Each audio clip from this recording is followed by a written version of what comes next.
And that's okay. Repetition is how we learn. Okay.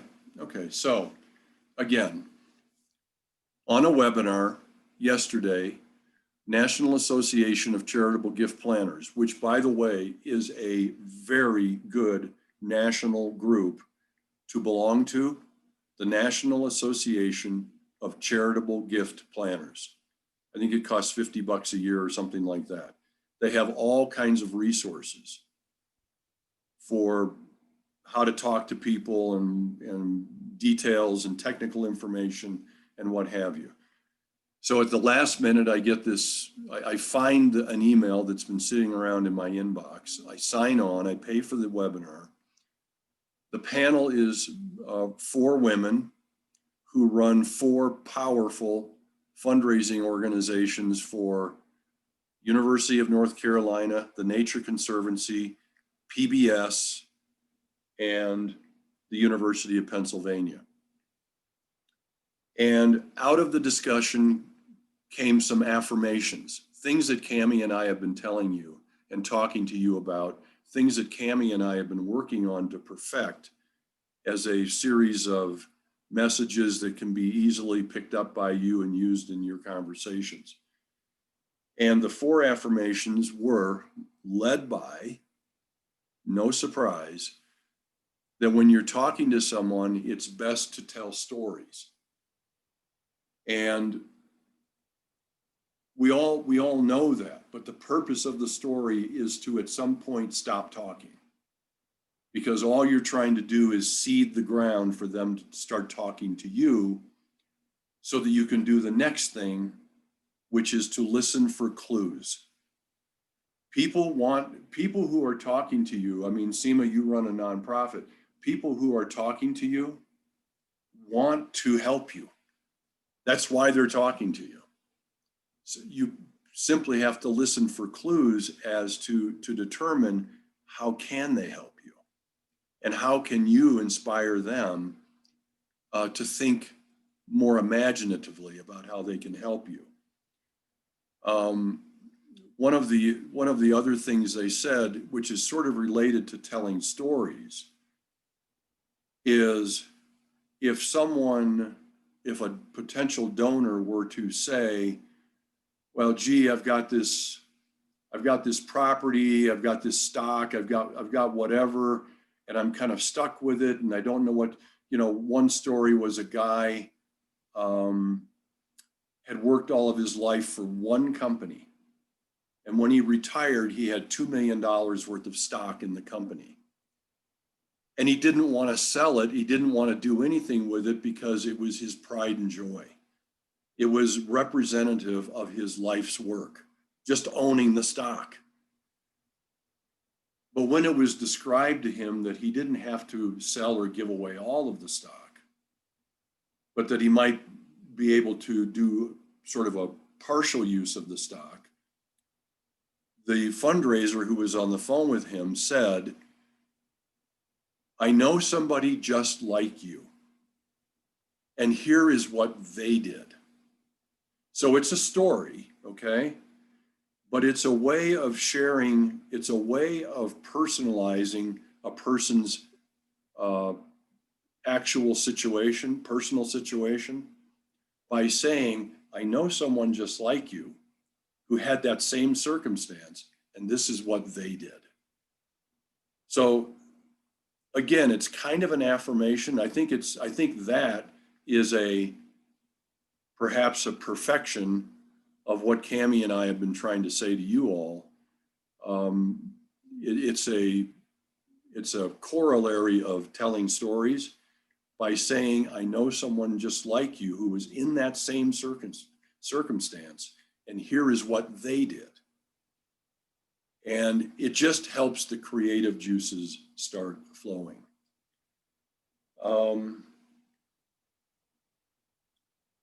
And then if you get close enough, or if you've known these people for a while, at some point in time, it's fair to ask, what are your goals? What, if you close your eyes and could make anything happen between now and the end of your life, what would you like to see happen? What are your goals?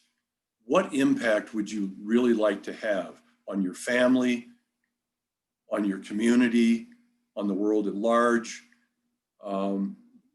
These are questions that require the donor to respond to you. These are actually techniques you can use if you're a broker like Andy and Michael talking to a nonprofit. You can say to a nonprofit, I know a nonprofit, they were in your exact situation, here is what they did. And they did talk in this webinar about how the donation of complex assets is more and more and more becoming a partnership between the nonprofits who simply can't do it. These four could. They're monstrous nonprofits, and they have a huge number of people helping them, from accountants and finance people and lenders and blah, who all work for the organization. But most nonprofits can't get that done. And so what was said yesterday was that those nonprofits who can't internalize it are hiring or collaborating with third-party nonprofits who can do it on their behalf. That is becoming, that was affirmed. It's something that we know. Cammie and I have, we've been mixing the Kool-Aid, not just drinking it. But that is what was said in the webinar, that the collaboration with other nonprofits who can do it for you and actually do it better and take the risk ratio out of the whole thing completely is the way that many, many nonprofits are going, because, as they said, they all referred back to the statistics and the information that Russell James presents to the nonprofit community almost on a daily basis. They all know non-cash assets are the way to go. So that, oh, and then the final thing, which made me start thinking about our class, Cammie. Our class purposely gets progressively deeper into the weeds from the opening scenario with Cammie through all of my instruction, ending with the tax worksheets, which is deep, deep, deep in the weeds. But what they said, when you're talking to a donor, never talk about the technical part of the donation. You're simply talking to the donor about their connection to you. What kind of programs, if you were to ask, for example, Seema, what is it that we do that you are especially interested in? Get them to talk to you. Get them to make a commitment. This is what I like most about you. It's your fashion sense. I mean, I love looking at the different caps you wear every time I talk to you, right? I don't know what the hell it is.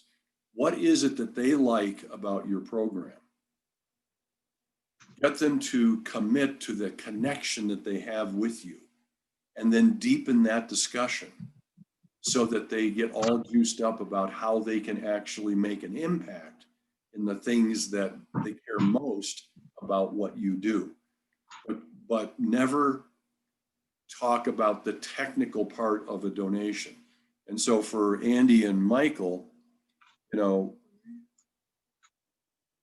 you've got to avoid the temptation of getting too technical. Actually, it would be true for Seema as well. Well, so I'm so glad you bring that up, because one of the days during the 30-day challenge, I will focus on stop with the techno babble. Right. We all, whether it's Bruce or Cammie or anyone on this video or watching it later, we all got involved in charitable real estate for an emotional reason, whatever it was. But then people buy on emotion and they justify with logic. So now that we're all involved, I'll speak for myself from an emotional standpoint, whatever that was for me emotionally, I felt like, wow, this is why I was in real estate for 15 years. And I did all that I did with nonprofits and fundraising. This is why I learned about scripts and prospecting and objection handling and mindset. This is why I got sober.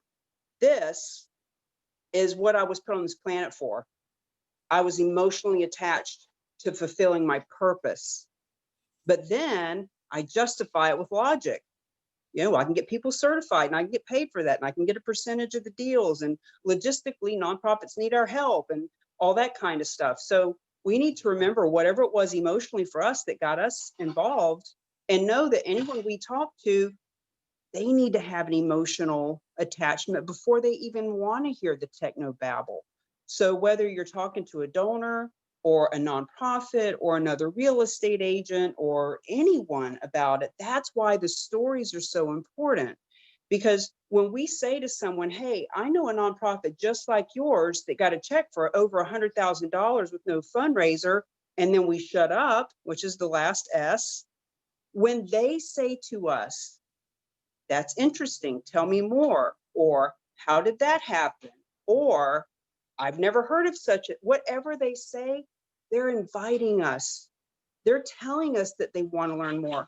And psychologically, when they've invited you, when they've asked you to share more, now they're much more open and receptive to the information than if you just verbally vomited on them or sent them a long 10-paragraph email trying to, you know, brain dump on them.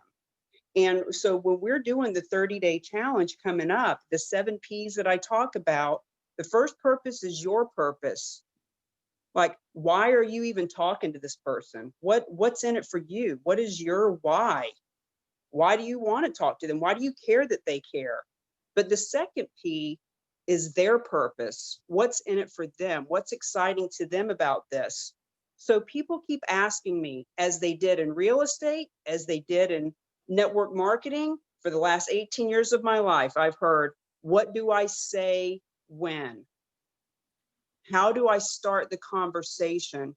And guys and gals, we will create some scripts and different things that you can click on. Here's a script for if you're a realtor talking to a nonprofit, or if you're a nonprofit talking to a donor, if you're a realtor talking to a donor. But ultimately, every conversation is so different. I've been holding back on writing generic emails and scripts because I want you guys to really have a human conversation. Think about, am I talking to a donor, and do I know that this guy loves veterans? Because if he does, that's a different conversation than this generic, hey, by the way, if I could show you how you could make money for your nonprofit, would you be interested? I would change that even a little bit, because if someone said, I'm really into veterans, I would just make that guy keep talking. Really? Are you a veteran? Really? Why are you interested in veterans? Specifically, I mean, it's like being a parent, okay? I never, when I sat down at dinner with my kids and I said, how was your day? This is, after school and all that, we're sitting down at dinner. How was your day? Oh, it was good. Really? Tell me about what was good about it. I made them tell me. And if they said something, I made them say more about that. And if they said something, I made them say more about that. By the time, an hour had passed, I had gone around the table and made every one of my kids sort of think more deeply about how was their day. And I think the same thing applies to what Cammie was just saying. What is it you like about the veterans? Why is it? Tell me something that happened to you that made that connection happen. And finally, get them to close their eyes and say, if you are so passionate about that and you could make anything happen, what is it you would like to, what would you like to do?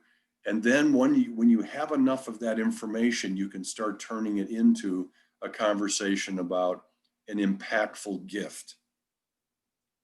And then when they've already probably said, I'd like to do as much as I can. And now you're talking about, okay, how, that means an impactful gift. And then you can turn it around to explore what their financial capacity is. There are plenty of people who actually go through stages in their life when they feel like they don't have enough money, but they do have enough assets. And in this webinar yesterday, a number of the women who were talking about experiences they had did reflect back on conversations where the donor said, I actually don't have as much money as I did last year, or I think I will next year. I'm kind of in a bind right now.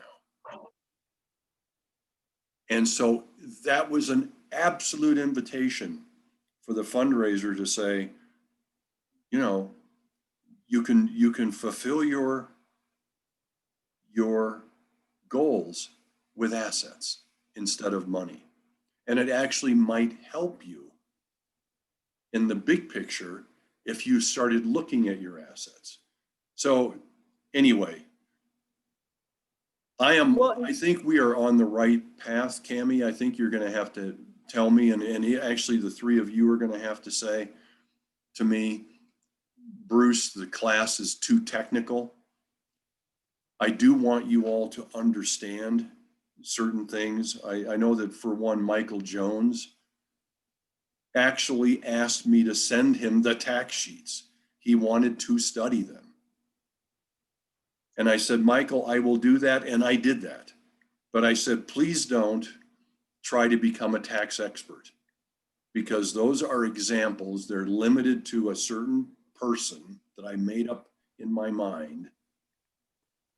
And it's not going to be like any other person you ever talk to. You know, you've got to keep it simple, and you've got to keep you've got to keep the theme of the call or the conversation on the donor. Well, and to take that another step further, and Andy, I see you unmuted, so we'll let you ask your question. That's why I say to people, we will make you competent in charitable real estate, not an expert, because there's a difference between knowledge on ice and ignorance on fire. I've always been ignorance on fire. I don't know exactly everything that I need to know, but I'm on fire to go get something done, versus someone who is stuck in the weeds, studying the tax documents, understanding all the numbers, analysis paralysis, knowledge on ice versus ignorance on fire. So I would rather work with somebody that's ignorant and on fire all day long than somebody that needs to be analytical. Yeah. And frankly, from when I was in network marketing, I had a team of 10,000 people, which means I met hundreds of thousands of people in a very short period of time. And it was always the same. Anyone that needed to understand the comp plan, upwards, forwards, and backwards, knew how to make the money and never made a penny. It was the people who had no clue how the comp plan worked that actually had money come in. And then 3 months later, they would say, I've been getting checks for thousands of dollars. Why is that? Those were the ones that were successful. And it's the same thing here. We got to get out and talk to people and get a deal in the pipeline and worry about all the details later. Andy, you got something, honey? Oh no, I just heard you guys mention we three a couple times. Bruce mentioned we three a couple times. I thought maybe I'd be on in the hot seat. So I don't. You are in the hot seat, buddy boy. You are in the right hot on. seat. Of course right you on. Perfect. Now, you know, one thing that I don't know, Cammie, if you've done this yet, is as we perfect this class, one thing we should probably do is get an evaluation from each of you about the class. And, you know, I'm a big boy. I've spent, you know, most of my life having people tell me that I don't like this part of what you do. So I'd like to know if there's a recommendation. Seema? Well, I'm both on the fire ignorance and ice on knowledge side. I'm 50-50, and depending on the environment I'm in, one kicks in more than the other.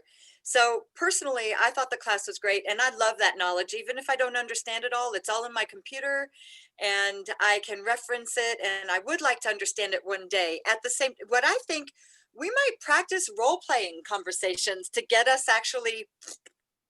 Amen. Amen. We're going to start doing that.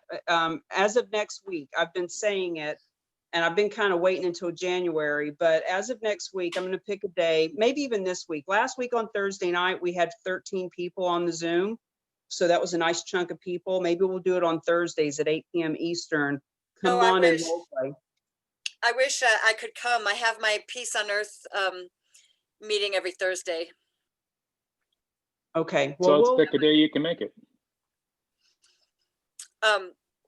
Let's see. We have meetings on Wednesday, Thursday. So I can do Monday, Tuesday, or Friday if it's in the evening, or Thursday earlier in the day.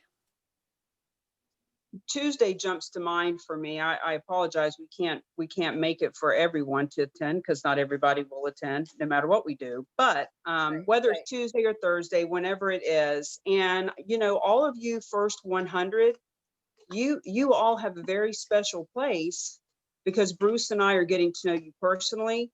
You've got our cell phone number. You can reach out to either one of us anytime and have a conversation. When the team gets to be 300, 500, 1,000, they won't have that capability.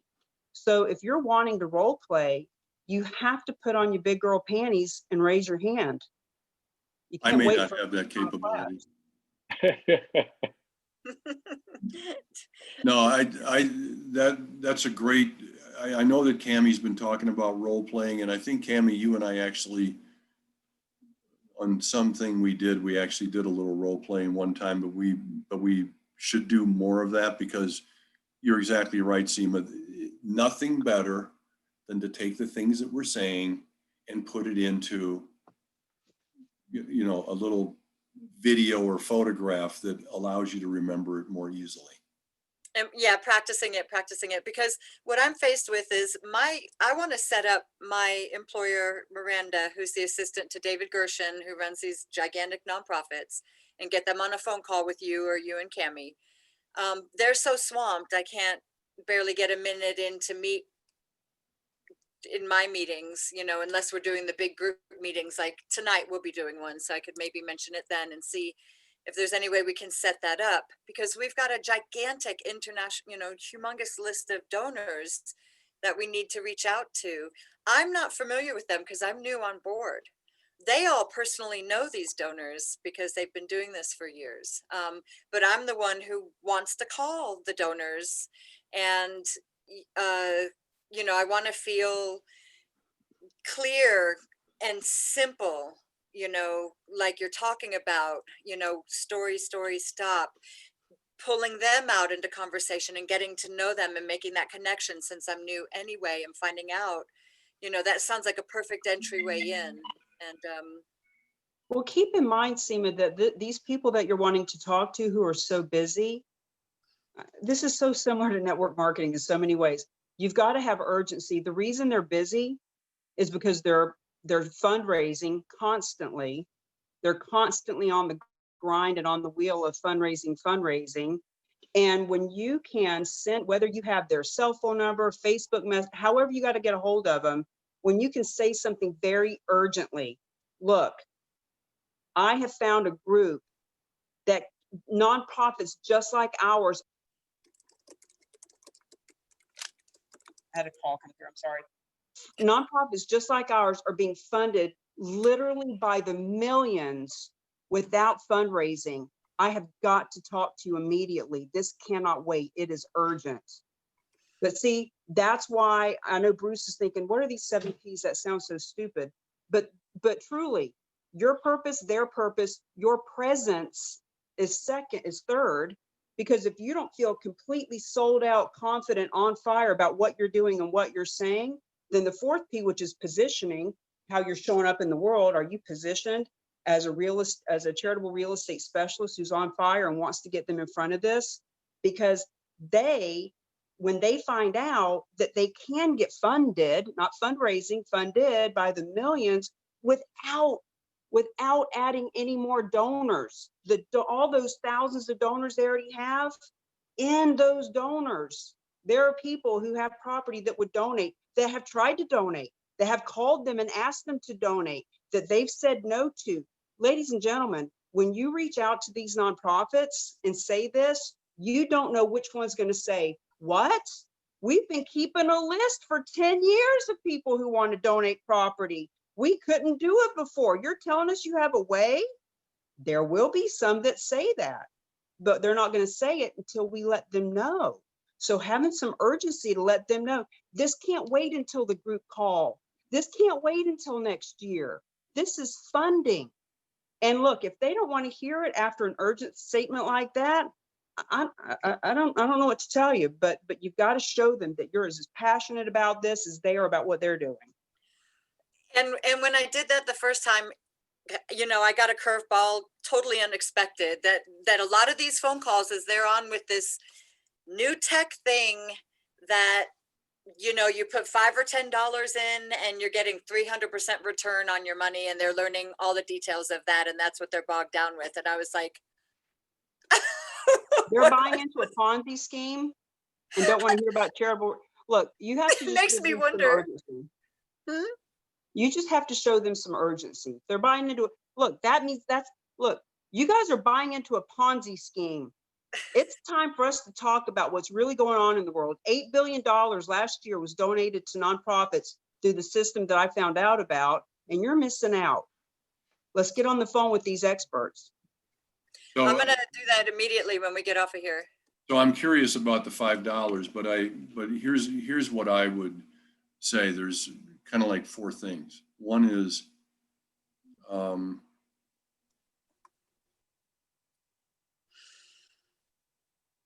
if you were talking to Marilyn, is her name, is that it? Miranda. Miranda? Miranda, yep. Yeah, Miranda. You know, I've been participating in a group that is talking about the exponential power of giving non-cash assets. That is the wave of the future in the nonprofit world, period. That is a true statement. And you can go to Russell James at Texas Tech University simply by hitting your URL and type in Russell James, and he can provide you the statistical facts that makes that an absolute true statement. The other thing is that people who are allowed to give non-cash assets give 2 to 7 times more. And that nonprofits who accept non-cash assets, their endowments grow at 5 times the rate of nonprofits who don't. If you stretch 5 times the rate out over 10 years, your growth rate, it's like stupid not to do it.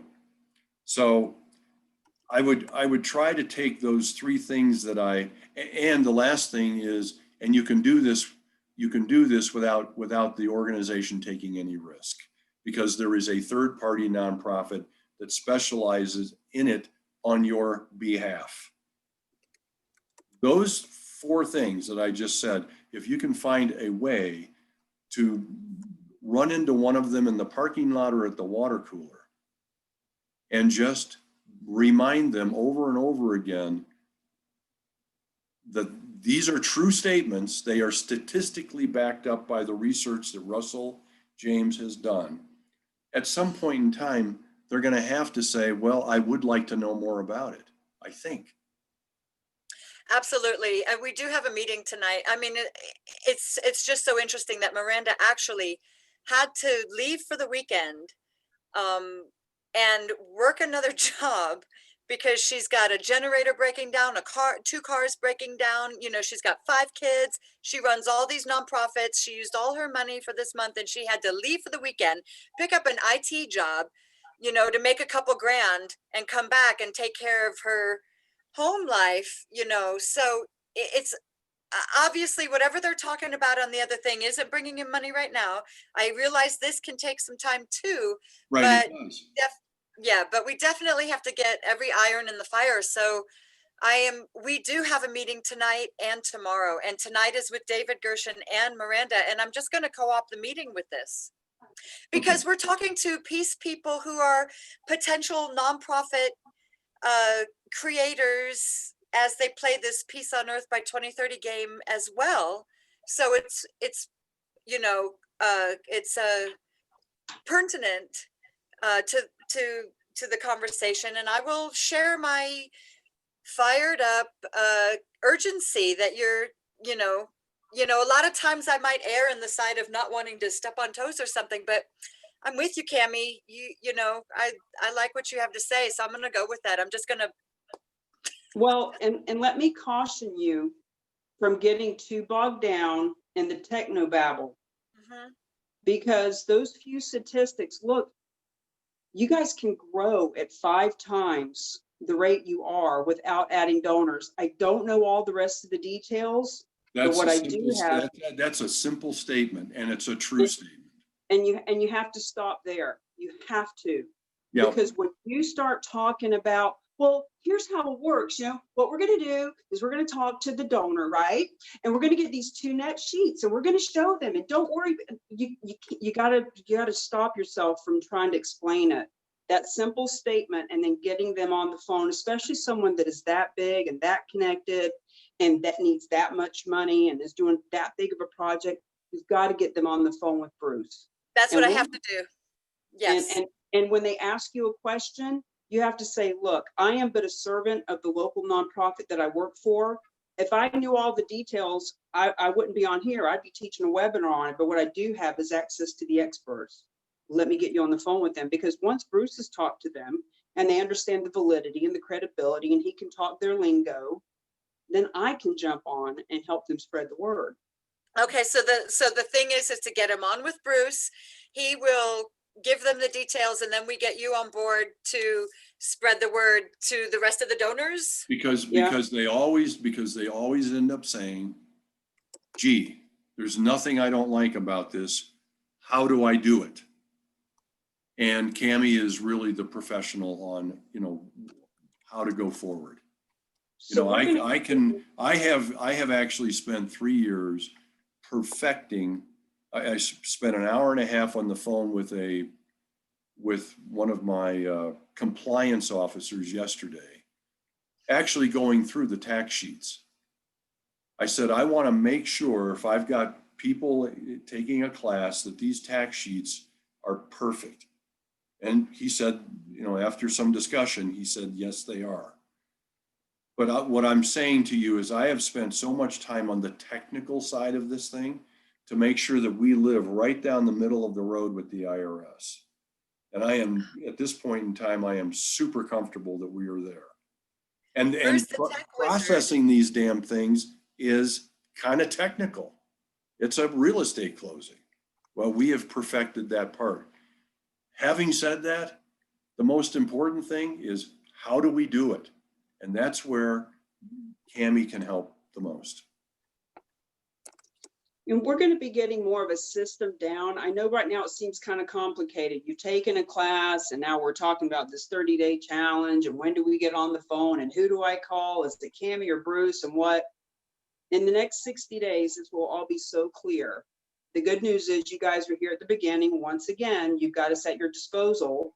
It might be a little hodgepodge, but by the time it's a clean, clear, concise path, there'll be so many thousands of agents and nonprofits with us, you won't have access to us. So just for now, you get somebody that needs to hear the technobabble, get them on with Bruce. And when you get somebody who says, this is awesome, I just want to tell my donors, what do I say? Get them on with me. Now look, there are fundraisers, those women that he watched on that webinar yesterday, I guarantee you, they don't work for free. I guarantee you, they're getting $250,000 at least in salary to be working for those big ass companies. So somewhere along the line here, Cammie don't work for free either. It's called consulting. It's called, you want to go out and fundraise, you can hire a fundraiser to teach you how to do a GoFundMe account, or you can talk with us about a creative way of taking in non-cash assets by the millions of dollars. But in order for us to create that campaign, you've got to pique their interest. Bruce has got to help them understand, wow, this has been going on for a long time, love it. And then I can talk to them about what that campaign would look like. And ultimately, we're all making money and making a difference. I got to jump on to another call. Bruce, if you can send me the recording of this, I'll put it up in the private group and encourage everybody to watch it. I will.